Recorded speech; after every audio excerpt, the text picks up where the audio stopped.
열왕기하 17장 1절에서부터 12절까지 말씀입니다.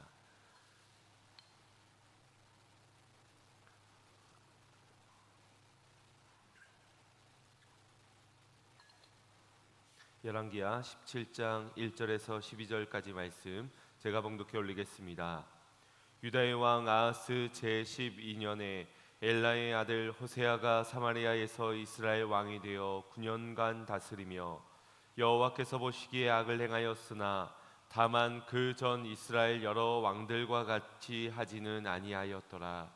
아수르의 왕 살만에셀이 올라오니 호세아가 그에게 종이 되어 조공을 드리더니 그가 애굽의 왕 소에게 사자들을 보내고 해마다 하던 대로 아수르 왕에게 조공을 드리지 아니하매 아수르 왕이 호세아가 배반함을 보고 그를 옥에 감금하여 두고 아수르 왕이 올라와 그 온 땅에 두루다니고 사마리아로 올라와 그곳을 3년간 에워쌌더라. 호세아 9년에 아수르 왕이 사마리아를 점령하고 이스라엘 사람을 사로잡아 아수르로 끌어다가 고산 강가에 있는 할라와 하볼과 메대 사람의 여러 고을에 두었더라. 이 일은 이스라엘 자손이 자기를 애굽 땅에서 인도하여 내사 애굽의 왕 바로의 손에서 벗어나게 하신 그 하나님 여호와께 죄를 범하고 또 다른 신들을 경외하며 여호와께서 이스라엘 자손 앞에서 쫓아내신 이방 사람의 규례와 이스라엘 여러 왕이 세운 율례를 행하였음이니라. 이스라엘의 자손이 점차로 불의를 행하여 그 하나님 여호와를 배역하며 모든 성읍의 망대로부터 견고한 성에 이르도록 산당을 세우고 모든 산 위에와 모든 푸른 나무 아래에 목상과 아세라 상을 세우고 또 여호와께서 그들 앞에서 물리치신 이방 사람 같이 그곳 모든 산당에서 분향하며 또 악을 행하여 여호와를 경노하게 하였으며 또 우상을 섬겼으니 이는 여호와께서 그들에게 행하지 말라고 말씀하신 일이라. 아멘. 할렐루야. 오늘도 우리의 참 좋으신 하나님만 찬양하고 예배하는 저와 여러분이 되기를 소망합니다. 예배하는 자들에게 하나님의 크신 은혜를 부어주실 줄로 믿습니다. 우리가 계속해서 열왕기서를 통해 남유다와 북이스라엘의 역대 왕들에 대한 기록들을 살펴보고 있습니다. 똑같은 이름들이 남유다의 한 명, 북이스라엘의 한 명 이렇게 엇갈려서 등장하고 또 비슷한 악한 행동들을 행하는 모습들을 보면서 이놈이 그놈 같고 그놈이 저놈 같고 그 나물에 그 밥 같아서 많이 헷갈리시기도 하셨을 겁니다. 오늘 본문에서 이제 북이스라엘의 역사가 끝나져 버리고 맙니다. 이미 여러 징조들이 보여왔었지요. 어떤 면에서는 지금까지 버틴 게 용하다라고 싶기도 하지만 그것은 그들이 용한 것이 아니라 하나님께서 오래 참으셨고 그분의 자비하심이 컸기 때문이라고 할 수 있습니다.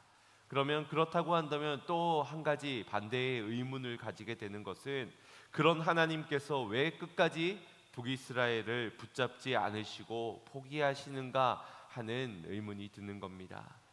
지금까지 북이스라엘에 19명의 왕이 있었고 그 속에 반역과 배신이 난무하면서 8명의 왕이 암살을 당하였습니다. 그렇게 9왕조가 세워지는 아주 복잡한 이런 북이스라엘의 역사를 보면서 그들 안에 공통적인 문제를 보게 되는 것은 하나같이 그들 안에 있는 죄를 계속해서 방치해 두었다는 것입니다.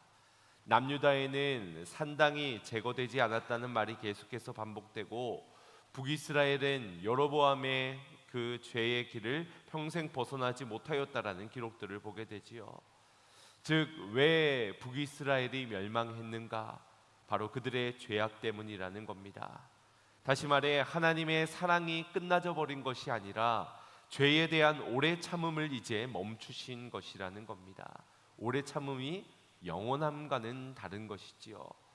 죄에 대한 심판을 끝까지 유보할 수는 없었기에 죄까지 사랑할 수는 없었기에 결국 공의의 하나님의 심판이 임하게 되는 것입니다. 그렇다면 왜 수백 년이 걸쳐 죄에 대한 반복적인 경고와 심판에도 죄악의 길에서 벗어나지 못하였던 것일까? 개중에는 정직한 일을 행하던 왕들을 통하여서 종교개혁도 일어나기도 하였는데, 그럼에도 왜 근본적인 죄의 문제에서는 탈피하지 못한 것일까를 생각하게 됩니다. 목사님들 사이에는 불문율처럼 이렇게 나오는 이야기가 있는데, 싸우는 교회는 또 싸운다라는 이야기입니다. 성도 간에도 쌈딱들이 한둘씩 있는데, 싸운 사람이 또 싸우게 된다고 말하지요. 목사와 싸운 성도는 다른 목사가 새롭게 와도 싸운다라고 합니다. 굉장히 가슴 아픈 이야기입니다.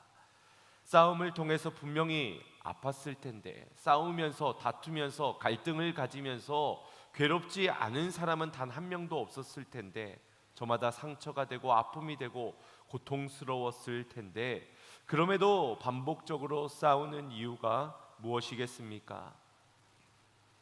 그러한 고통의 시간들을 통하여서 배우고 깨달으면서 다시는 그러지 말아야지, 뭔가 내 안에 새롭게 개선되어야 될 점들을 돌아보면서 이를 계기로 성장하고 발전해야 하는데, 그것을 하지 못했기 때문입니다.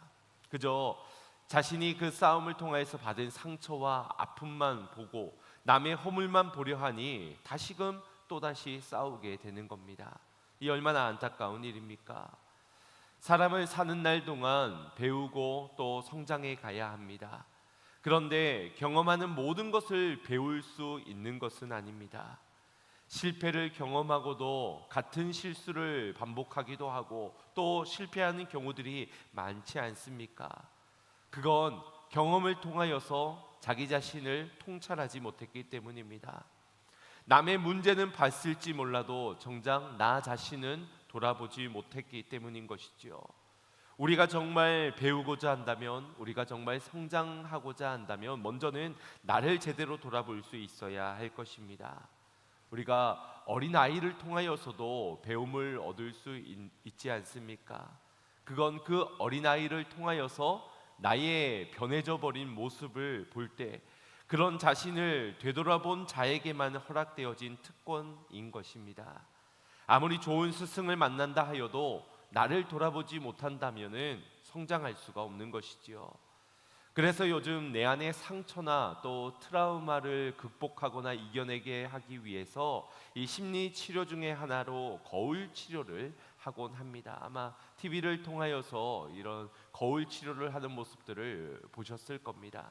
전문가를 앞에 두고서는 내가 아닌 타인이 내가 했던 행동과 말을 그대로 하는 모습을 보면서, 혹은 내가 또 그 상대방의 입장이 되어져 보면서 그렇게 거울을 보듯이 나를 되돌아보면서 치료를 하는 것입니다. 배움과 성장을 위해서는 이처럼 거울을 볼 수 있어야 하는데, 우리에게 최고의 거울이 있습니다. 바로 성경 말씀입니다.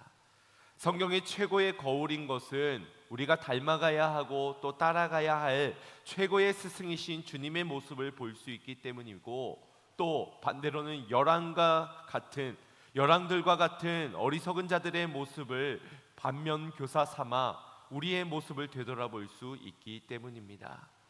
그런데 이 거울을 보는 법이 있습니다. 바로 겸손의 시선이 있어야 합니다.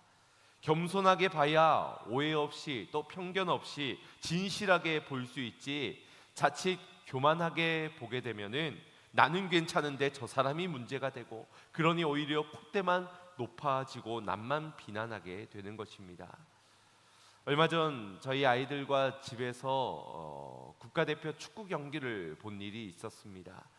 그런데 우리나라 선수가 이 상대 진영으로 넘어가서 이제 센터링을 딱 올려서 헤딩을 딱 하면 들어갈 수 있을 아주 절호의 찬스처럼 보여졌는데, 이 우리나라 선수가 센터링을 올린다는 게 그만 이상한 방향으로 공을 차고 만 것입니다. 그래서 너무 답답한 마음에서 저는 에이 저게 뭐 하는 거야? 라고 어디다 차는 거야? 라고 이야기를 했습니다.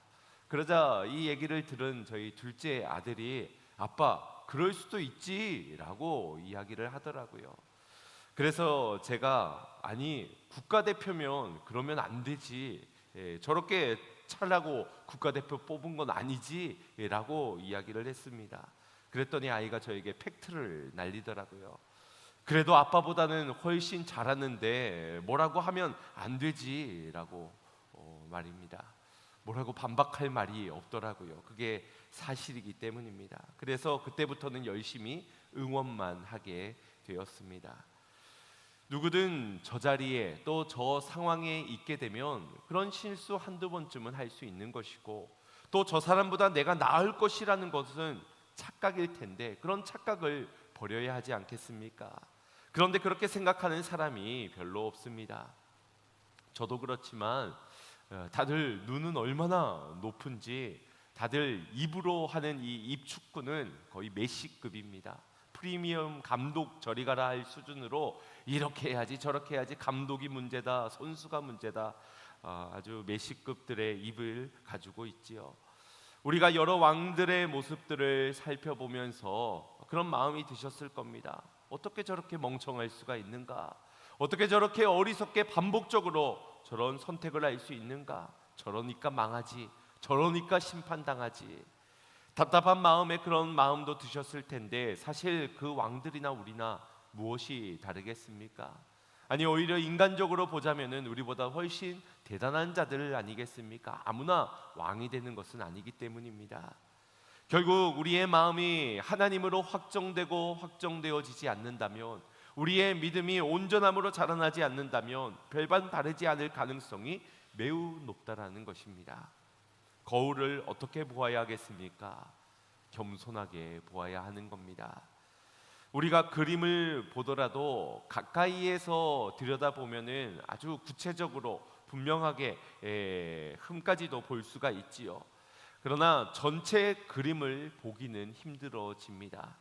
멀리서 보면서 전체 그림을 보면서 그 그림을 이해해야지만 이 해석의 오류가 생기지 않을 수가 있습니다. 그런데 가까이에서 보고 여기 터치가 좀 덜 됐네, 여기에 색채가 조금 번졌네, 그것만 보면은 이 전체 그림의 작가의 의도를 온전히 파악하지 못하고 오류의 해석이 생기곤 하는 겁니다. 그건 내가 본 것이 전부라고 생각하기 때문입니다. 그리고 내 주관적인 판단만 하게 되는 것이지요.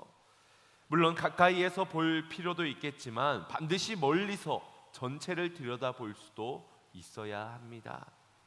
우리의 인생도 마찬가지가 아닐까 생각되어집니다. 나타난 표면적인 문제만 통해 가까이에서 그 문제를 보기 위해서도 봐야 되겠지만, 무엇보다도 하나님의 시선을 가지고 멀리서 전체를 들여다볼 수 있어야 하지 않겠습니까? 우리 인간들을 향한 창조주 하나님의 뜻이 무엇인지 말씀을 통해서 보고 우리네 인생을 이해하고 또 해석할 수 있어야 한다는 겁니다.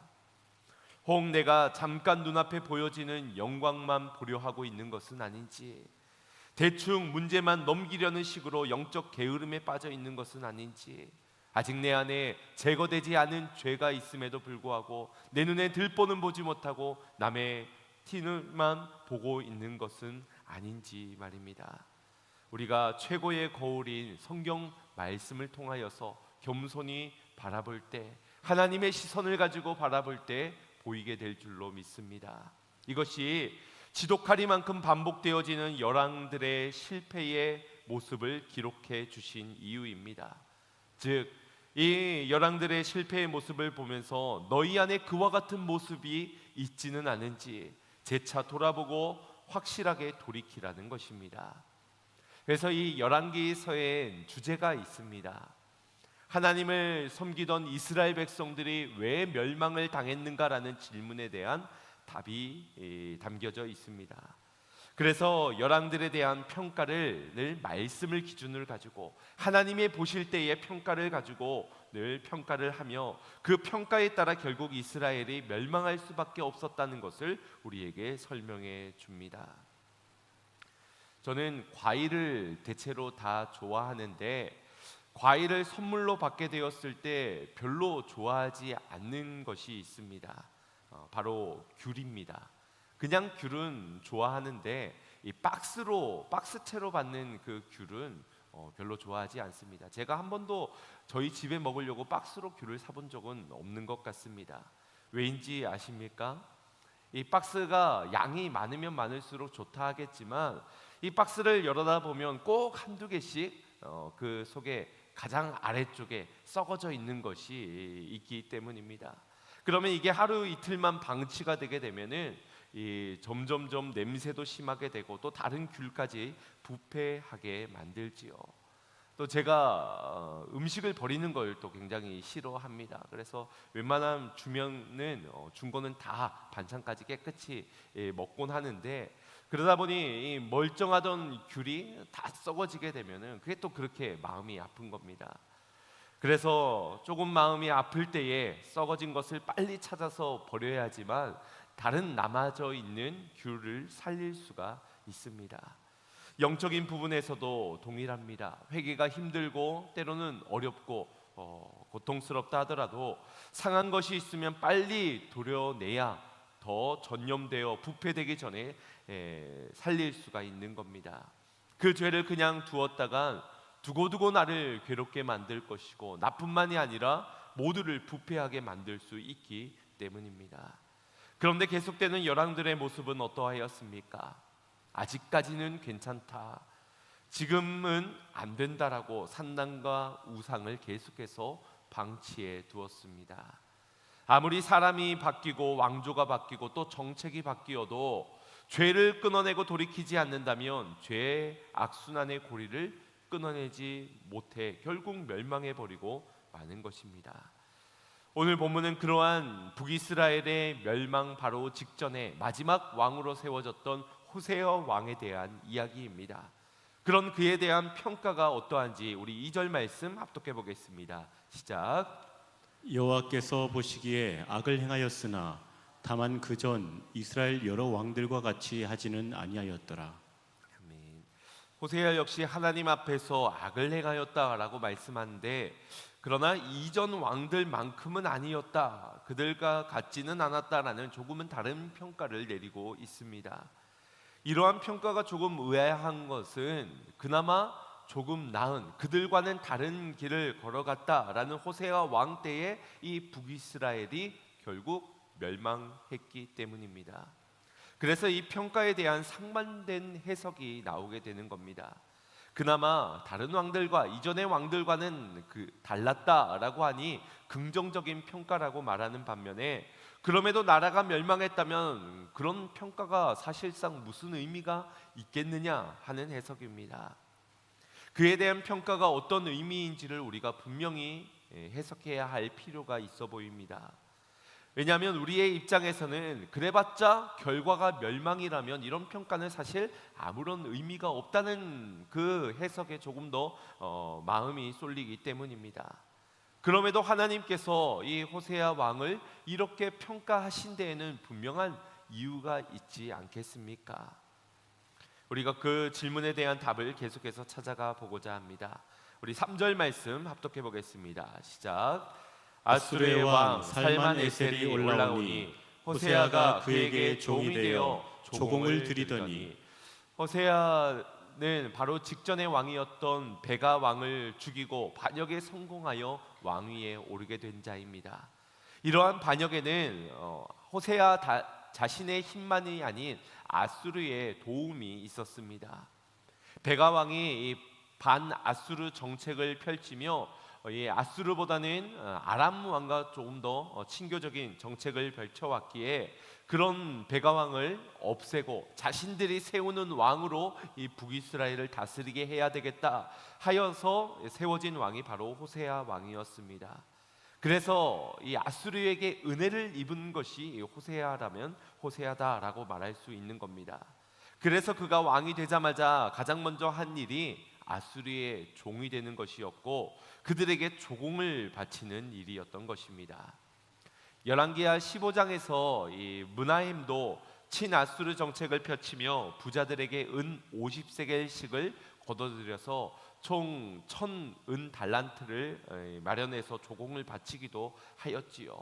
하지만 그런 이 므나헬과는 이 오늘의 호세아는 조금은 다른 것이라고 여겨집니다. 그래서 그런 면에서도 다른 왕들과 이전의 왕들과는 확실히 같지가 않은 것이지요. 그런데 4절 말씀을 이어서 보시면 얼마 지나지 않아 그가 애굽의 왕 소에게 이 사신을 보내어서 그들과의 동맹을 맺게 하고 이 매해 아수르에게 조공을 바쳐 오던 것을 더 이상 바치지 않고 그들에게 저항을 하게 됩니다. 이런 호세아의 판단에는 애굽과 아수르의 나라에 대해 나라로서의 힘을 비교해 보았을 것입니다. 어느 나라가 더 크고 강대한가? 어느 나라가 더 부강한가? 어느 나라를 선택하는 것이 나에게 그리고 우리에게 더 도움이 되겠는가? 그 평가 끝에 내린 결론이 우리 이제 더 이상 아수르의 종으로 살지 말자, 아수르를 섬기지 말자, 그런 결론 가운데 변심을 하고 만 것입니다. 이 점이 이러한 선택이 이러한 결단이 안타까운 것은 아수르를 더 이상 의지하지 못하겠고 그들의 종으로 섬기지 않겠노라고 결론까지 갔다면 이제 하나님만 섬기겠노라는 결론에 이르게 되었다면 얼마나 좋았겠습니까? 하지만 하나님이 아닌 애굽을 선택했다는 점이 참으로 아쉬운 대목입니다.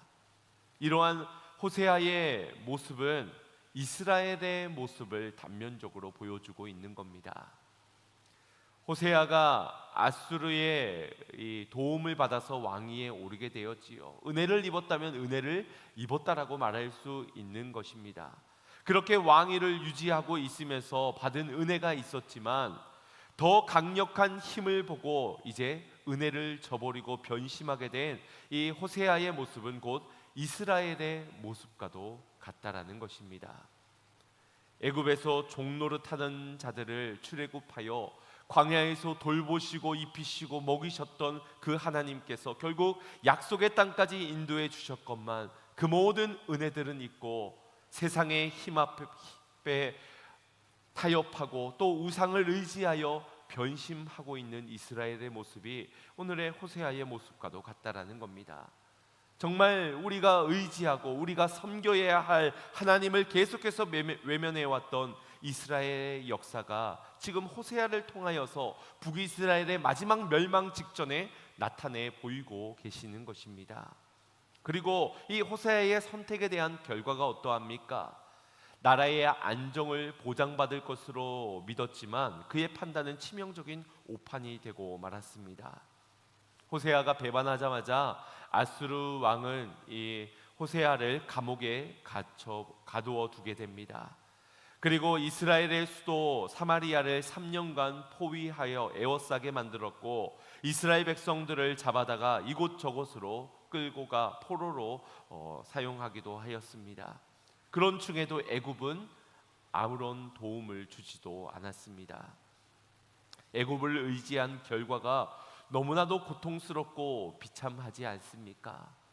더 큰 은혜가 있을 줄 알고 더 큰 축복이 있을 줄 알고 결심하여서 변심하였던 그 결과 왕은 사라졌고 백성은 흩어졌으며 땅은 이방인들의 손에 넘어가 나라를 결국 잃어버리고 말았습니다.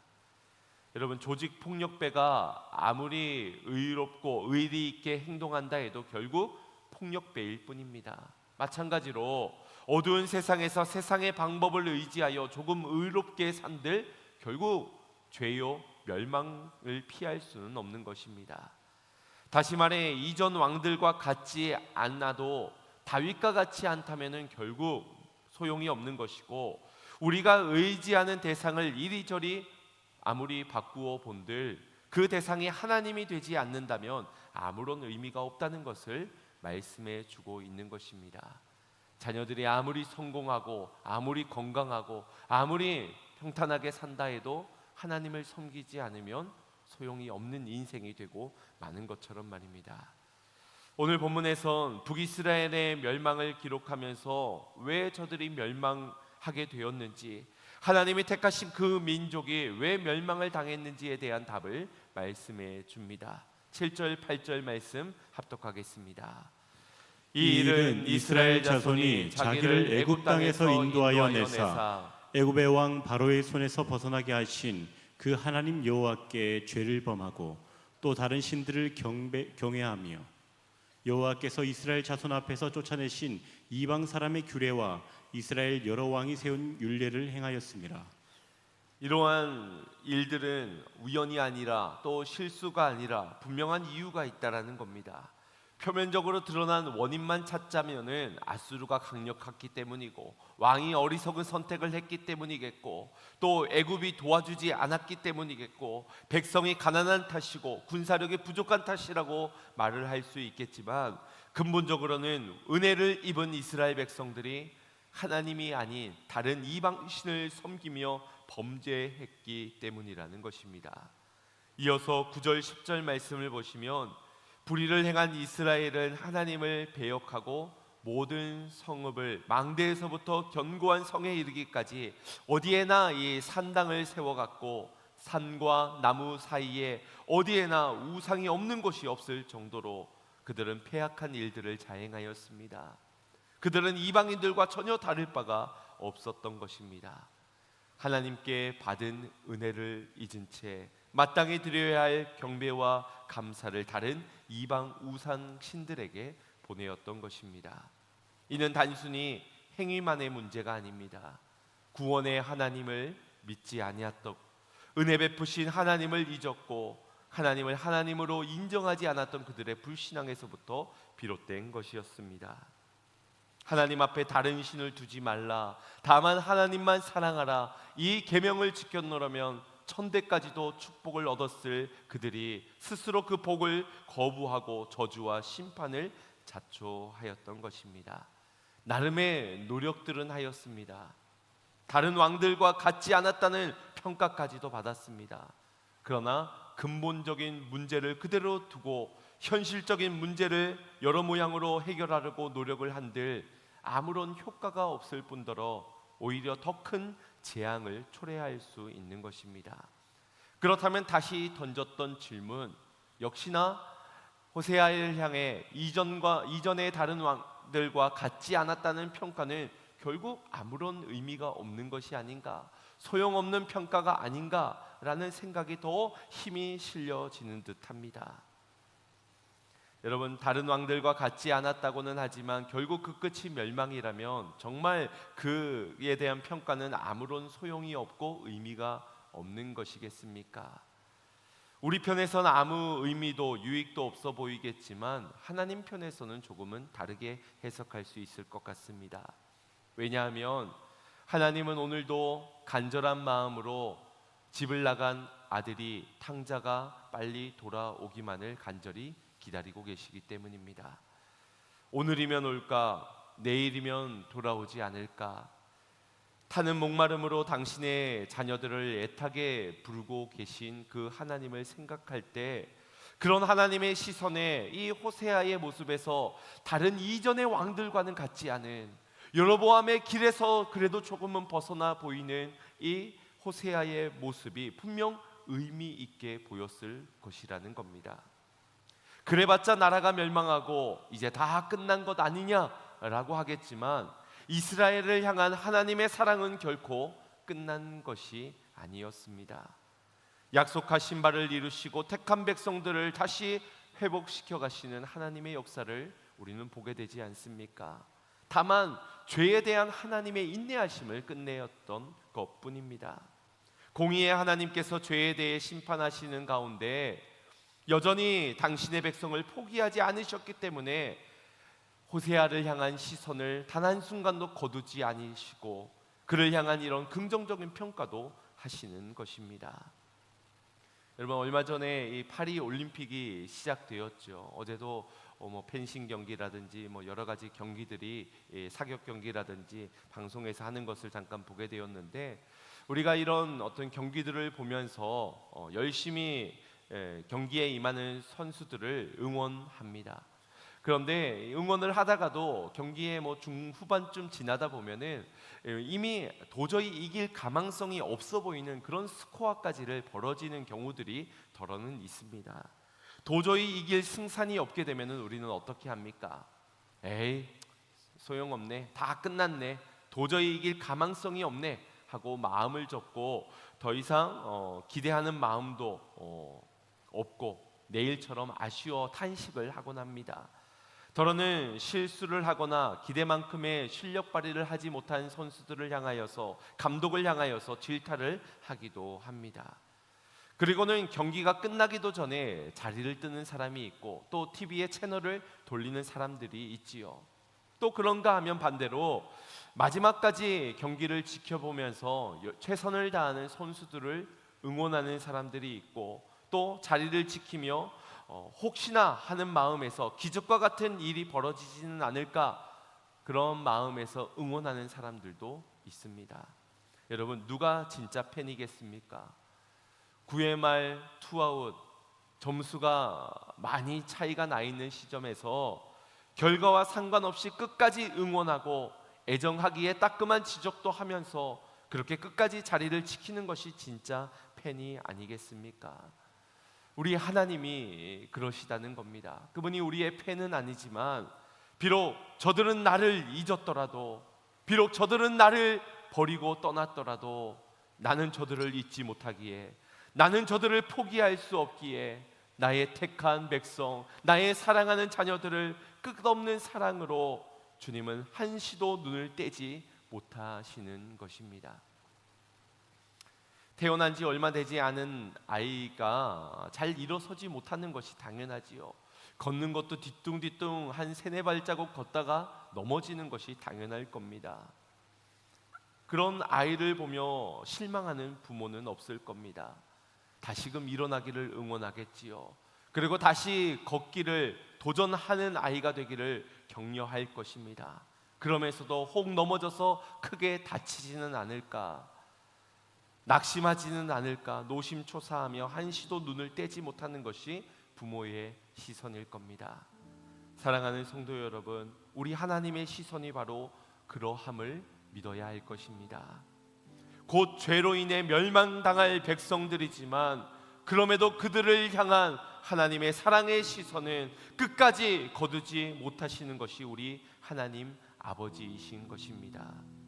하나님은 오늘도 그 애타는 마음으로 우리가 하나님의 말씀의 거울 앞에 서기를 원하십니다. 그 말씀의 거울 앞에 비추어 보기를 원하십니다. 그리고 너희가 걸어가야 할 그 길이 무엇인지를 보고 너희를 끝까지 사랑하고 있는 나를 바라보며 걸어가기를 원하십니다. 또한 두 마음을 품은 채 방황하는 우리 자신을 돌아보기를 원하고, 두 마음을 품은 채 믿는다 하지만 의심하며 살아가고 있는 그런 우리를 보기를 원하십니다.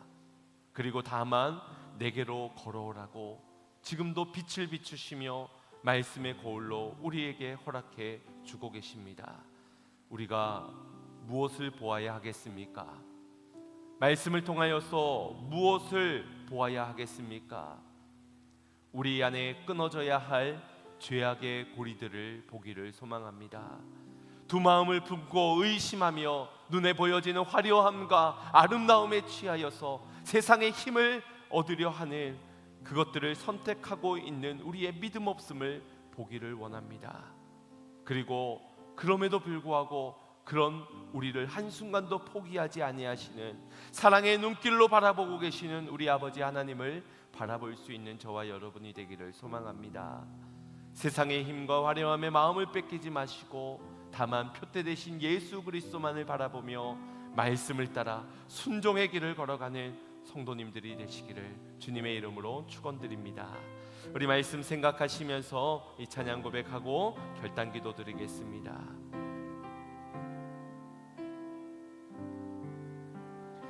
말씀 앞에서 경외함으로, 말씀 앞에서 경외함으로 주께 홀로 섭니다. 생명의 말씀 읽고 순종해 주를 예배합니다. 기록된 말씀 힘이 있어서 진리로 우리 거룩해 거룩한 말씀 세세 영원히 복음이 되어 말씀하시네. 하나님 말씀에 두려워 떠는 자, 그 말씀에 생명을 거는 자, 한 사람 찾으시는 주님의 약속을 믿어. 하나님 말씀에 운명을 거는 자, 순종하며 주 따라가는 자, 영원한 하나님 나라 이뤄갈 주의 교회요. 일어나라. 주 말씀은 우리를 구원에 이르는 지혜이니 목숨과 내 뜻 다해 그 말씀에 복종하라.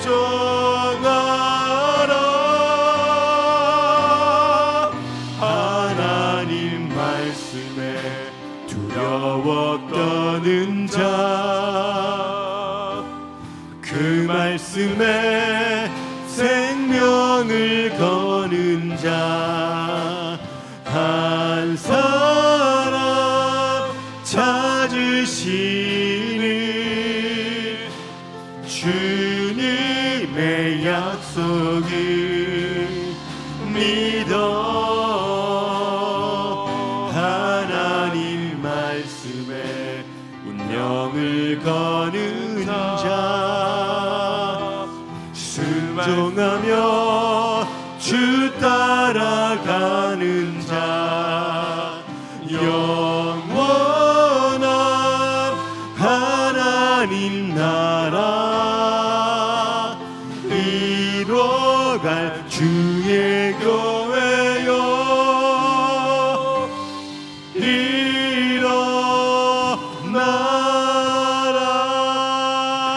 일어나라. 아멘. 이 시간 함께 기도할 때 오늘 우리의 삶을 주님의 말씀의 평가 앞에 정직하게 서보기를 소망합니다. 말씀에 비추어 볼 때 우리의 어떤 행위에 있고 없고를 떠나서, 우리의 겉모습에 하고 안 하고를 떠나서 우리의 마음의 중심이 정말 다윗과 같이 합한 마음인지요, 이전의 왕들과 같이 아니하였더라. 여러분, 정말 그러한 평가라도 내려질 수 있을 정도의 나은 삶입니까? 아니면 여전히 하나님의 시선을 피하여 타협하고 죄를 버타여 살며 여전히 죄에서 떠나지 못하는, 뿌리째 뽑지 못하는 우리의 삶은 아닌지요? 오늘 우리의 삶을 주님의 말씀 앞에 정직하게 서보면서 우리의 모습을 보기를 원하고, 그런 우리를 바라보시는 주님의 마음을, 주님의 시선을 보기를 원합니다. 한순간도 눈을 떼지 못하고 우리를 긍휼히 보시는 주님의 오래 참음이 언제까지나 영원할 수는 없는 노릇입니다. 주님의 시선을 의식한다면 우리가 주님을 사랑하지 못함을 보아야 할 것이며, 주님의 사랑을 떠나서 방황하고 방탕한 삶으로 낭비하고 살아갈 수 있음을 보아야 할 것입니다. 주님의 그 사랑 때문에, 주님의 긍휼하신 시선 때문에 다시 돌아갈 수 있는 그 길을 보며 돌아가는 자들이 되어야 할 줄로 믿습니다. 이 시간 주님의 말씀의 거울 앞에 비춰진 우리의 모습과 그런 우리를 바라보시는 주님의 마음을 보며 우리가 마땅히 걸어가야 할 길을 결단하고 선포하며 걸어갈 수 있는 저와 여러분이 되기를 소망하며 이 시간 주여 한번 간절히 부르짖고 합심하여 기도하겠습니다. 주여.